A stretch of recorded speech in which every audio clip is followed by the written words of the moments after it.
ছোট্ট আমার মেয়ে সঙ্গিনীদের ডাক শুনতে পেয়ে সিঁড়ি দিয়ে নিচের তলায় যাচ্ছিল সে নেমে, অন্ধকারে ভয়ে ভয়ে থেমে থেমে। হাতে ছিল প্রদীপখানি, আঁচল দিয়ে আড়াল করে যাচ্ছিল সাবধানে।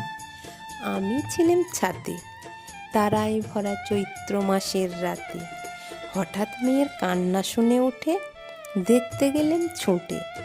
দেখি সিঁড়ির মধ্যে যেতে গিয়ে প্রদীপটা তার নিভে গেছে বাতাসেতে।